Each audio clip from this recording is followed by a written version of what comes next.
Hi, this is Sean Callahan again for Husker Online HD as Nebraska gets ready to start spring practice here on March 10th. We continue our preview looks at the different positions. Yesterday we talked quarterback. Today we talk running back. And obviously you have to start off with Rex Burkhead, the first team All-Big Ten running back. Really was the heart and soul of Nebraska's offense and the guy that made things go. But as you start to look ahead and go forward, you have to ask yourself this. Can Rex Burkhead continue to carry the load and take 35 to 38 carries in some of these big games like he did a year ago and expect to be effective the following week? You know, we saw his lack of durability when he got banged up in some of those bigger games where he took the large amount of carries affect him the next week after. And I think going forward, they have to come up with a better plan to get both Aaron Green and Ameer Abdullah more involved. You cannot expect Rex Burkhead to have those 35 carry type of ball games every week and expect him to be effective the entire year. Ideally, you'd like to keep Burkhead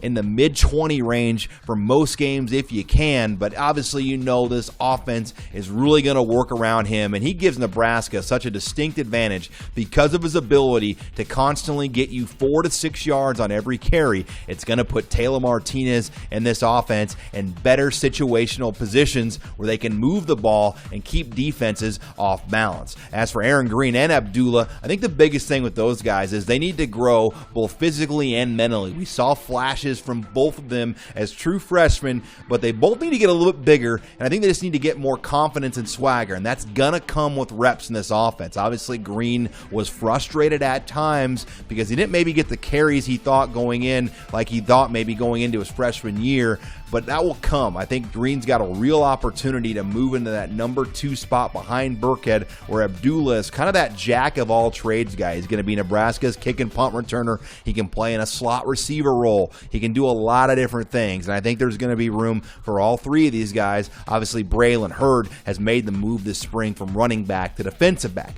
Moving over to fullback, Nebraska loses Tyler Legate, their veteran starter. CJ Zimmerer, the Omaha Gross product, will enter the spring as the number 1 fullback, and CJ's been a guy that's played behind Legate. He's a 4th-year player now in the program with 2 years remaining, and so CJ should get a pretty fair look to win that job, but the name to watch closely behind him will be transfer Mike Marrow, who sat out this past season after transferring from Alabama and Eastern Michigan. Marrow had a very good year on the scout team, and you got to think he's going to be in the mix somewhere, and Marrow could even be a guy Nebraska gives a look at to become potentially a short yardage type of running back because of the physical nature that he brings. They really don't have any other running backs like that other than Burkhead on their current roster. That wraps it up here for our look at the running backs and fullbacks. Tomorrow, we'll take an in-depth look at the wide receiver and tight end position. Reporting for Husker Online HD with video producer Greg Peterson, I'm Sean Callahan.